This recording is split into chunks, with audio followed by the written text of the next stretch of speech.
horta aniga waxa la iga dhigay gudoomiyaha guurtiga beelaha wiya sida ku qoran boorkan gadaashayda ku qoran intaas way ogashiin Sooma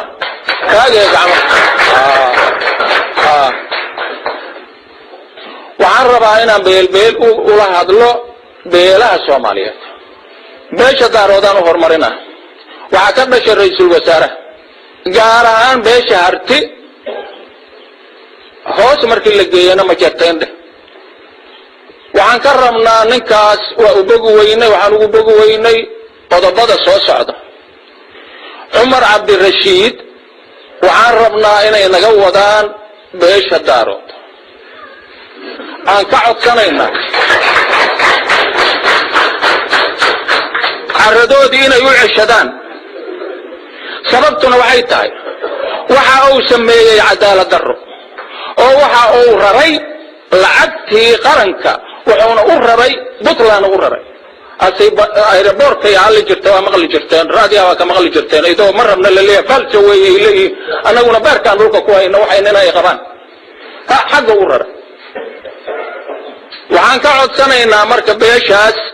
inay odagaas hadii ay baydankeeda leeyahay inay meel geeyaan waxa jirto dadkii ninka la yiraahdo madaxweyne Faroole oo maamul goboleedka Puntland madaxda ka ah waxa uu soo tarxiilay Soomaali taasina waxay cadeynaysaa in uusan Soomaalinimo rabin kama hadlin Umar Abdi Rashid kama hadlin yani haduu soo raray waxa la rabaa ra'iisul wasaaruhu inuu hadlo oo yiraahdo war dadka soo raray anigu qolo kale la jooga meeshana way iskale xamar meesha uu xukumo haya fiir hal xabana nuguma darsan marka asaguna waa lacagtana waa raraa dadkana waa soo tarxiila asaguna waa xukuma ma soconay waxaas wariyahan ku dhaariya ma soconay ma soo adoon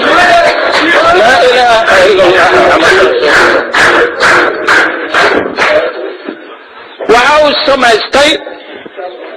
waxa uu samaystay qaanuun wadci ah dastuur hada soo madmadoobay dafiiri dastuur xay lagu darsadeen baasamay keenaan xoog may keenaan waxayna kala qayb galaan xoog dastuur noogu sameeyna kaas la rabaa hadana in la ku xaalfiyo Soomaa waxa uu san waxba ka qaban difaaci dalka wuxuuna ku mashquulay dantiisa gaarka ah يعني واركتين ما شاء الله سو سocdo dadku soo socdaan oo dalku soo qabsanayaan maxuu ka qabta maalina asagoo wax ka qabanayo meel la arko ciidanka ku dhex jiro wax abaabulaya dadki mihinta bal laga cunayo wixii degdeg soo bax faraqa lagu ritay baayo baarka dhulka kula dhufanaya Soomaali walba ay maanaya marka waxa siyaasad sabab ah wuxuu ku guul daraystay inuu xoog iyo dhaqaale ka keeno ciidankina waxa la yiri lama kun iyo 500 ruqsaystay raashinka iyo mushaarkina waa ka goostay xoog iyo dhaqaale waxa ku guul daraystay inuu xoog iyo dhaqaale ka keeno Puntland wuxuuna maamulayay kaliya hantida hawiyo bis dekedaan aeroportkana naga wax nooga soo degaan hal xabba ku malayagu هل شيء ما أجره أنا عبد الرشيد لمارك يتارك بس هتيجي لي مرفلة جارهان مرفلة وحان كا أتصنعنا إن أي شريف حسن شيخ آدم محكمة هرجيان سلوا بارو مددي هل كسنو إيو بركة هيد ماليدي دلك كصوب حروتي gudaha iyo dibadda sida uu u maamulay iyo meesha ay ku baxday ayaan ka rabnaa tagan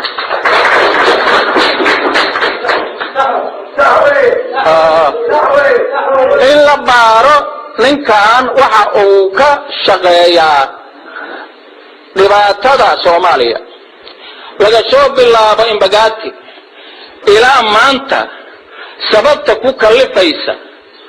inuu dhibaato ka shaqeeyo yani waxa dhibaato ahayn oo ka shaqeynayo wanaaga waligeed lama arko khilaaf iyo balaayo ku dhex jira iyo wax diidmo iyo halkan la rido iyo halkan la keeno iyo wax uu isku bedel waxa soo shaqeeya waxa soo nooga shaqeeya waayeen adigu kala sheeg dalka ma joogayo dibadda ayuu wareega محو كغبتا وسؤال سويدينا يعني هل بالجوج ما ماشان ولقي دبده وصعدا محو كغبتا دبده وعن كعد سنة إن دقل إيو مرفلة إنay naga wadaan ka codsanayna fir codsigayna xooga u daamara waa sidii la soo bixin jiray la soo bixina hada waa codsi shantan ku hirgelinayna dir ama Soomaaliland dir waxay yeelatay dawlad waxayna ku dhawaaqday gooni u goosad ama gooni istaag waxaan dirka waqooyi ka codsanaynaa waxa ay annaga na tari lahaayeen inay taraan Somaliland taas ayaana annagu hawiye ahaan wax la qabanaynaa yani Somaliland la shaqeeyaan dadkaas waxay yiraahdaan annagu waa tagnay annagu Somaliland taasaan naqaanaa Somaliland taas manaan aqoonsi ay helaysay maray way sabayada waa laakiin annagu waxaan kula dadaalaynaa inay meeshada ku nabad gasho waxaan u qaban karnaa u qabanaynaa iyaga kuwa meesha noo jooga waxay nagu soo kordhayaan mala cidoodii hal shaqeystaan hada no basho anaga ma ogtaan dhibaato dhaxda naga galiyo waligeena aan ku jirno ya dirta koofuro waxay naga heli doontaa xaqeeda haddii Soomaaliya wada jirto iyo haddii ay kala tagtaba biyo maalan uga jeedo yani cidaan inta degta isku saamiyaanahay waa u kaalmaynaynaa hadday naga marmaan iyaga waayo haddii kale taanagu hobyo iyo kismaayinta u dhaxaysa waa degannahay qof nooga badanna ma jirto meelna kaliya inaan degannahay meelna dadkaan la degannahay ma beenaan ka sheega ma waa runtay waay ما تراهدو فايفك أما بنت فايف واتيه موقت سدح واسوا أخرية هلنا أنك وايه مسكية سوهر وحو ناقة كما عرق مسكة وحو ناقة أنه كما عرق لكن وحي أبديهين بيلو يرير ونالدقانا بيلو يرير ona degaan oo islaamna ay u badan yihiin kuwa badan ku jiro oo deegaankeena deegaanka dadka lagu xurmeeyo ajira darisaadkii waxaan ku baaqaynaa ma la rido way ma soo dhawaaya waxaan ku baaqaynaa in la diido dastuurka gaalada in la diido waxaan ku baaqaynaa dastuurka gaalada in la diido وادينا الدستور كقالت وعن كباغينا إن هوية استدفاع سياسة هان بغالة هان هي ملة الأهم هوية استدفاع سوريا الله صلح وعن رأينا أن بركعيان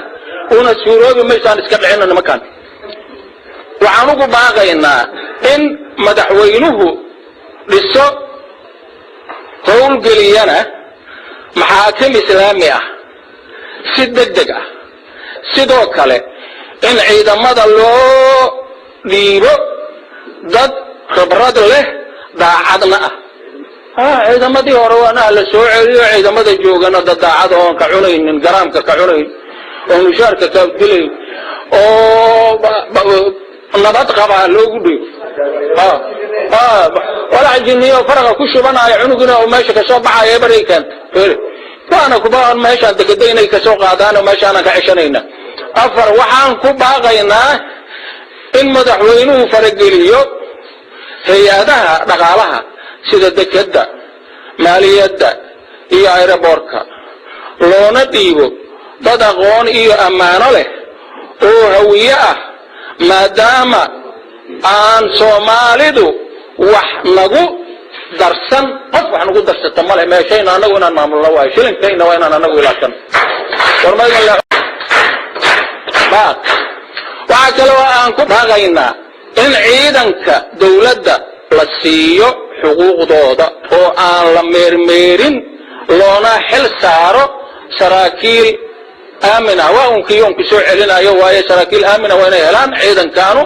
oo xaqooda helaan waay hadday waayaan dhibaato taalo faraqa lagu shubto nimanka duurka ka yimid oo boorsooyinka wada jiray علي مهدي والثانية عيديد إلى ما أنت كدم بيسي هوتيلدي دقيهين وحين يكونان لعقتين ورمي قاتين لهاتين وهايان أما والحان اسكو درسانينا أما واكلا تقينا وانا يغانينا دان قريها قادنا إن ماشي الوكلا تقاي وحان كباقينا إلا السيو جنعسة تدعوي طول قاتي هنتي دودا لو عليو هنتي دودا sida suurtagalka ah hawiyaha waa la dhacay hantidoodii waa la qaatay waxa la siinayana male kulli waa dhacana kala inta hadda jooga dad badan oo dhacana ku jira in marka dadka dhacan waxoodii loo celsho sida suurtagal ah annagu waxaan u sheegaynaa madaxweynaha waayo kuwa walax shuqul oo isku leenahay male waxay naga dhibi karaan iyo waxay nagu tari karaan midna male boorsaalay waaye boorsaalay dadkoodii aadayaan ama waxaan ilaahay yeelayaan wax u dhaxay male gaarsiin fariin beesha hawiye waxay idinka codsanaysaa waxa al-shabaab waaye marka aan la hadla warkaas si fiican u dhageysto gaarsiin fariin al-shabaab beesha hawiye codsi ma beesha hawiye waxay idinka codsanaysaa in aad dagaalka ka joojisaan dhulkooda maxaa yeelay waa beel dagaalka taqaan abaalna idinku leh taas بدل كذا إذن بدبادين إيجادات بدبادين يعني إذا كان واسط تقال كان يقان أمان لي دخوله لما كان الشباب عيرو راكان حسن داير ميلو جوغا على داير ميلو جوغا أديه بيدن كذا اللي يا ودات كم علنا هبل كاي ميلو موغو جوغا واحد يليسين شبابه waxaad yeelaysiin awiyada galka ka dhaaf dad kaanu xamar wixii ka waqooyiya wala xad ka cunaysiin male